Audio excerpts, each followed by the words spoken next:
Hey guys, Tisha here, and we are back for another Sister Wives Season 6 review.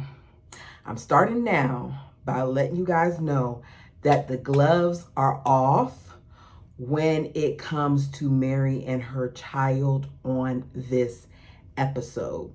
So, if you don't want to hear me rant, here is your warning to scroll down to whatever section in the transcript where I calm down because I'm going off today. These fools sat here for majority of this episode and some of last being the entitled wenches that they are, being upset and causing havoc, all because the adults did not do what they were told to do by Mona so many episodes ago. They did not complete their paperwork. So, all this stuff that they're saying and doing pisses me off because they very well understand the reason why there's a delay, but they're trying to act like they don't. And it's annoying. You have a child sitting in the car looking like a stalker at a house that they could have been in had their dumbass parents took the time to do what they were supposed to do.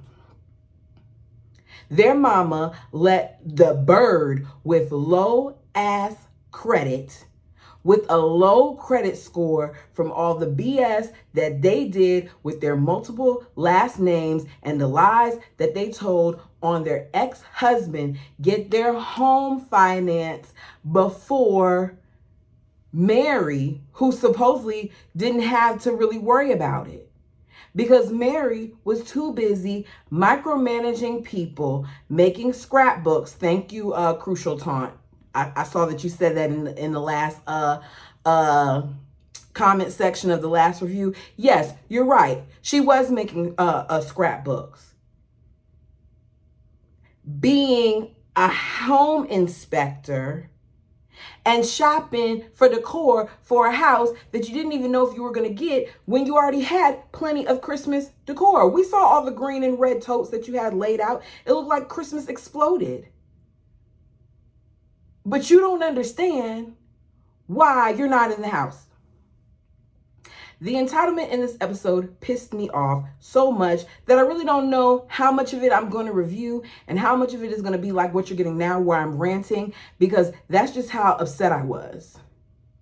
Honestly, this is probably going to be more of a rant than anything. And when I rant, I do one of two things. I get in this voice that you're hearing right now, or you might hear, a little, some come out. But I am mad. I need to calm down. Hold on.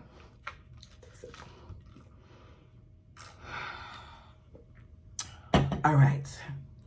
Let me be professional. I'm sorry, guys. I just got so mad. We begin the episode with Christine and the other wives moving into their new homes. Everyone, both kids and adults, are excited, with the exception of Mary's brat. Because Mary doesn't seem as upset as she did initially, but her brat is still upset. Cody is sitting here waiting for a Christmas miracle because everyone else has got their homes, but they didn't do their part for that miracle. So for him to sit here and wait for it when they didn't do what they were supposed to do is insane to me. But back to the entitlement. So now Cody's entitled too. We get the somber music with thoughts of when Mary will get her home. I don't care about all of this because the problem is Mary. And Cody too. Because Cody was only supposedly on the loan with Mary, right? So the problem is the two of them. Because of the move, the family has decided that they're going to celebrate Christmas on January 2nd, which means that they'll have an additional 10 days to get Mary into their home. This is where I wouldn't be able to be a part of this family, because you're not about to put the holiday off and back just because y'all wanted to hope that a miracle would happen on Christmas when Christmas is already past us. So your Christmas miracle that you guys kept talking about is gone. I would have been that person that was in the corner hitting them with reality.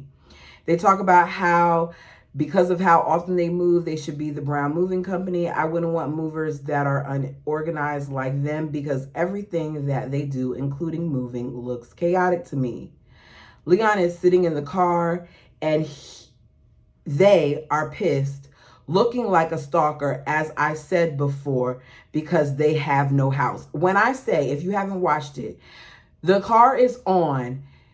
Leon is parked in the middle of the cul-de-sac, facing the car, the houses, in the car, upset and crying. Mary is asking, how do you feel about this? And Leon says, I'm pissed off. The two of them are clowns. Leon is crying and saying it's not fair because they just want to go inside. Well, it's not fair that your parents didn't do the things that they had to do in order to get in the house. And for whatever reason, you felt like maybe everybody else should be like you. I don't care about Leon's tears. I don't care about how Leon is getting to see all the other families move into their homes, and how Christine is saying how, you know, for her, it kind of makes her feel like once again, Leon is being disappointed, because Leon was also being disappointed with the fact that her and Janelle were having all these kids and Mary wasn't. So it's just disappointment again for Leon. Don't coddle Leon. Because what I care about is them being honest and them being held accountable. And none of it happened in this episode. None of the wives did it. The husband didn't do it. The kids didn't say, like, it's accountability. Mary's saying she doesn't understand what's taking so long. Or Cody saying, let's hope for a Christmas miracle. Or Mary saying she doesn't understand why the lenders haven't called her yet. Well, maybe it's because you didn't do what you're supposed to do. Maybe it's because Mona heard me talking from all the way over here 10 plus years later, saying that they need to learn the hard way. Well, Mary, this is the hard way. This is what happens when you don't follow instructions and you have to sit here and do like what the rest of us have to do, which is adhere to the rules.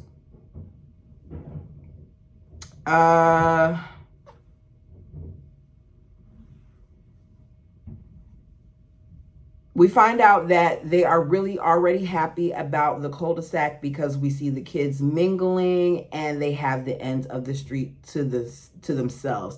They talk about how some people may see them as a polygamous compound because of the gates and stuff like that. And that's what Warren Jeff's area looks like. There is no comparison. The fact that they took this time to talk about Warren Jeff's yet again reminds me of how sometimes they talk about that stuff to get away from their own stuff. Worry about the mess in your front yard. I'm tired of hearing about Warren Jeffs. He's not on the show. Neither is that sect of your faith. So just like let it go. Mary's mom came into town to not just spend Christmas with them, but to help her pack for the home that she does not live in. So Mary, because she knows that her mom's not going to get a chance to see the home before Christmas, she calls the builder and asks if it's okay for them to see the home. So the builder says yes. And of course, it's a whole to-do where her mom and Leon and Cody and Mary go into the home. All this does is make Leon even more salty because they're not in the home. Mary then talks again about how she does not understand the financial process and she can't get any information or give any information to Leon because she doesn't get it herself. Okay, so let's talk basics. If you're told by a realtor that all documentation needs to be in their hand as soon as possible so the loan process can begin. What do you think that means? If you're then told by that same realtor, again, that you still haven't turned in your paperwork and you need to get it as soon as possible or it will affect when you get your loan for the home once it's completed, what do you think that means? Or if you're told by the first lender that as long as you send in your documentation, they can get a quote for you on whether you're going to be approved or not and how much it is within 2 weeks' time, what do you think that means? That means that it's going to be a couple of weeks before you can get approval because you did not send in your documentation on time. So let's do the math here and figure out what the delay is. Oh, maybe the delay is the fact that you took forever to turn in the documentation. Maybe that's the delay. Okay. We then see the adults meeting at Mary's rental because Mary's still not in her home. And Cody lets the wives know that he wants them to make his mother's Christmas, what do they call him? I want to say it the way he said it. Caramels. Is that how you said it? Caramels. I say caramel. I don't know how you say it. We're gonna say how he says it. Caramels. He wants them to make his mother's caramels on Christmas Day since she's not making them this year. Janelle feels like she's okay with doing it and she's going to be a part only because she has a secret weapon, which is her mother, who is a sister wife of Cody's mom. I still think that's weird. Mary and the bird are going to be working together. And even though Robin sat there and acted like she wanted to stab herself with a screwdriver, she's going to do it. We then see the oldest girls in the family and Leon make breakfast. These girls are Maddie, Aurora, and Aspen. And then Mary's child is with them. I want to know, what's the difference with the age between Aurora and Isabel? Because I thought that they were around the same age, but she's not included in making that breakfast. I know she's not a part of being the oldest child, like even McKelty. Because McKelty's older. Let me not try to figure it out. I guess they picked the oldest child from each of the mothers. So even though there were older children that were older than Aurora, they used them. Okay, I'm back. I get it now. One of the items on the breakfast were crepes, and despite Maddie telling the siblings that they need to put water in the pan, then put another pan on top of it before they light that burner, that Bunsen burner, they did not listen, and as a result, Leon burnt the crepes. The girls are joking about it. Leon says, "I'm sorry." Maddie says, "Okay, I just wanted to hear you say sorry." And yet again, we get the brat. And the brat walks out all upset. And it just made me wonder if Mary did the same crap to the parents. Because the way that Leon was acting in this thing, I can't deal. Mary says to Cody, as they're walking outside, that Leon is being weird again today. I try to talk to them and let them have space, but 1 minute they'll be okay, and then all of a sudden they're not okay. Cody says, "Well, Mary, that sounds a lot like you." Cody ain't like that woman. Cody cringes at their relationship, and he says that they are very much alike. Mary is too emotionally involved, and she's making it more about her and talking about things, saying that she's noticing that Leon is upset, but he thinks that part of it is really that Mary's upset and she's putting it on Leon. So it's a whole codependent mess. He scolds Mary, and yes, I mean scolds, because he was talking to her like she was a kid, and tells her to forget about it. Don't talk to her. Don't say anything else to her. He's going to do it. He's going to see if he can calm Leon down. They walk off. She goes outside. She's talking to the camera crew. As she's talking to the camera crew, he comes up and is like, "I just want you to leave them alone because you're making it worse." Mary says, "I understand you want to talk to them. I'm learning a lot because having this teenager and dealing with all of their emotions, I understand what you've been dealing with for these past few years from me. I get it now. So Mary was a nuisance. Do we still feel sorry for Mary? Because this is just a little taste. Mary gets worse. And the book is still here in the same place it was yesterday, y'all. For those of you who didn't see my review yesterday, I got it. Still haven't decided how I'm going to do it yet, but I'm reading your comments in the previous review to see what you have to say. But back to this. He was over Mary. Mary was a nuisance.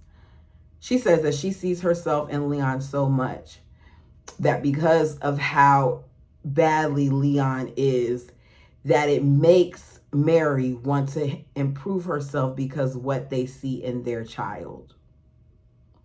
Cody points out once again that Mary and Leon act just alike. As she's talking, Cody lets us know that he is over her being dramatic, and all she keeps doing is talking. So that's the end of that. We then see Cody sit down and talk to Leon, and I'm going to summarize it because he said a lot. He says, you're a lovely person, but you're grumpy. And when you're upset about what's going on, you wear it on your sleeve too much, that you basically need to stop doing that. You do it so much so that it's going to get to the point where other people aren't going to want to be around you. I wish Mary looked back and looked at this moment, because what he was saying to their child, I very much so believe that that's how he felt about Mary at times, and that he wishes that he could have said this to Mary. Because he kept saying multiple times in this episode that Leon is Mary. It's January 2nd and they're celebrating Christmas. Mary has her phone with her because she's still waiting for a Christmas miracle, even though she did not do her part for this miracle. Mary and the kids run from house to house because Mary comes over to Janelle's and Savannah's the only one up, and she decides to make a fun thing of it. And they run from house to house, waking up the different kids. It was cute to see. We hear about how they're a family of 22 and there's 3 gifts per person. So that's 66 gifts that are under this tree. As we see the different family opening up the gifts, we get to see Robin give her gift to Cody. I don't know what the other wives did. We know Janelle and Robin, not Janelle and Robin, we know Janelle and Cody gifted one another with that whole bed thing, but we didn't see what the other wives did. But they made a point of showing how this is the biggest surprise that Cody has ever had, his words, and that he was in shock and awe. He got a little teary-eyed, actually, when he was talking about it. Robin is good, because out of all the years of his life at this point, he received the biggest surprise from the wife that he loves and truly adores. As he's showing her, he's showing us her social security card and documentation and other stuff, I can't help but wonder how the hell she managed to do this, how she was able to change her name when the financial advisor complained about her having so many different names during the process. So the fact that she was able to do all this and be getting a home is interesting. I'm gonna leave it at that. Christine is extremely excited, as well as the other wives. Once again, me saying that Christine was not a terrible sister wife. Cody says that her changing this name is what he's always wanted, because it's always been like a requirement to him that all of his wives have his last name. He talks about how some polygamous families don't even do this. He then talks to the kids and the family about how, as they're in these homes, they need to remember that they come as a gift from God. Now, this is where I'm going to come in and tell my thoughts on that part. If this is your first time watching me, one of the things that I always say is that I respect everyone's beliefs, because I do feel like no one religion has it all right. I feel like when man is into play, that things can be misinterpreted or worded so that you become obedient to it, right? So with that being said, I do not believe that any type of higher power would purposely want you all to get these homes so that you can be mortgage poor, as Cody has told us in the previous episode. I don't feel like any higher power would desire to see you struggle as a family and live beyond your means. Those are just my beliefs. The wives are tired, but they're going to do what their husband wants them to do, and they're going to make these caramels. Despite the bird being tired and just wanting to sit on her perch, she is going to meet the demand of the worm, which is her husband, and make these caramels with Mary. They decide to be sneaky and they call the store so they can buy some caramels. Now, this scene to me, I wasn't sure. I was watching it and I was like, that kind of looks like they already have some on the counter. Did they just film this out of sequence? Because I totally see some containers on the table that look like they have caramels in them. But we're going to go with the scene. They talk about how Christine is such a cheater pants. And the bird says that she wants to beat her at her own game. Please understand that the bigger picture, that there was a bigger picture here, and that this is exactly what Robin wanted to do, which was plot on Christine from day one. Like, Christine was one of the people that was against Robin, and Robin had her eye on Christine. Robin tries to convince us about how she's going to be terrible at lying because she's not a good liar, because of how she was laughing and stuff when they were in the store. But Robin, you forgot that we saw the episode where you lied to Cody about you having a flat tire, and you were able to do it and completely trick him with a straight face. So we know you're capable of lying. We then see, after they get the stuff and everything and they flatten it out, and we see Christine do a few different tries to get hers, and Janelle and her mom doing hers.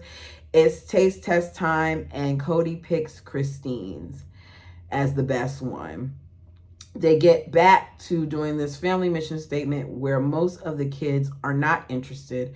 Christine talks about how despite Cody having an idea, she wants everyone's input. And when she says this, he gave her a look like, who do you think you're talking to? What you mean you don't want to hear my opinion?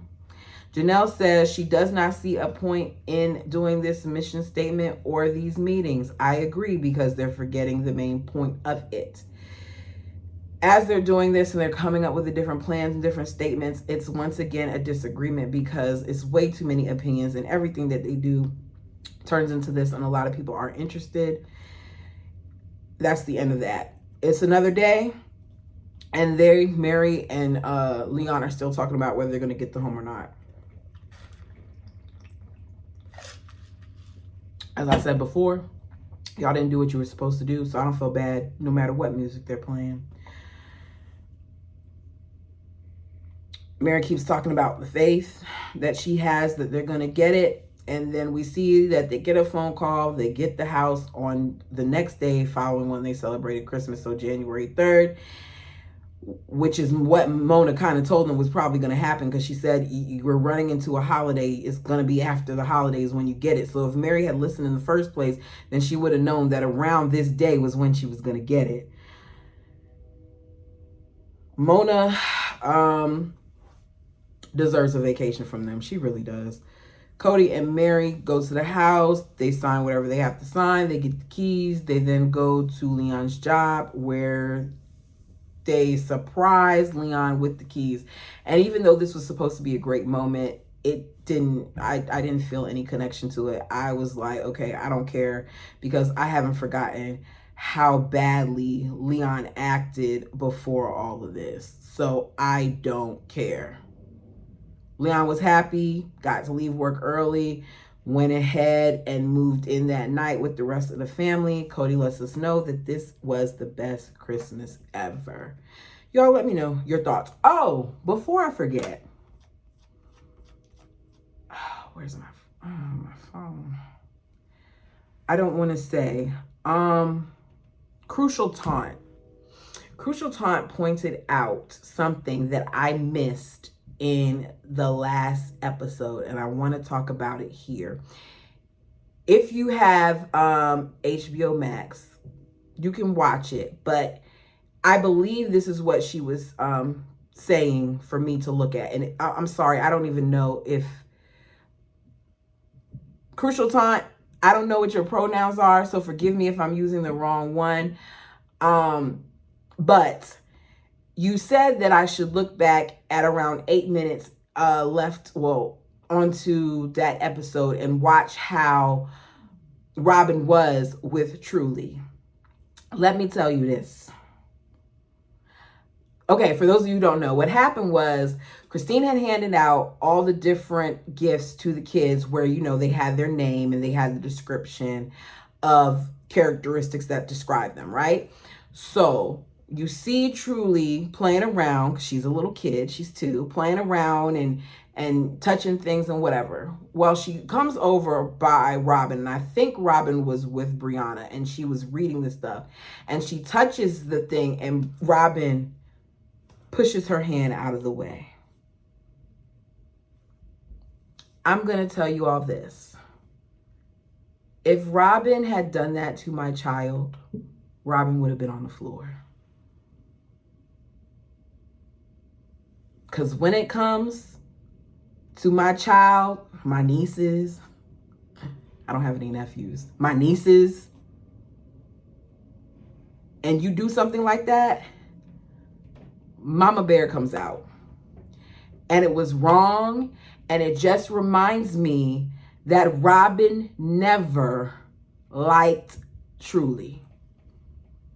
So now she's here in season 18, and she's telling us how, you know, she just feels so connected to Truely because Truely was born into the family the same time she came into the family, and yada yada yo. And we haven't seen Robin do anything that proves that. Set aside a room, come over to get her, cook more than 6 pieces of chicken. Like, we haven't seen her do any of these things. This scene reminded me that Robin didn't like Truely.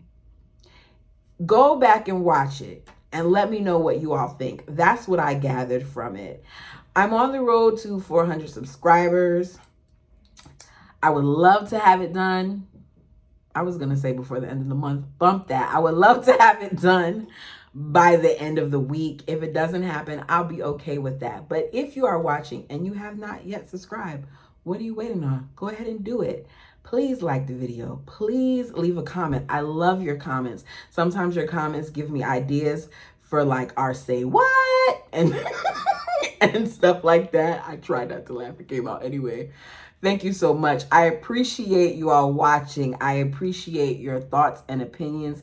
It means more to me than you will ever know. Until next time.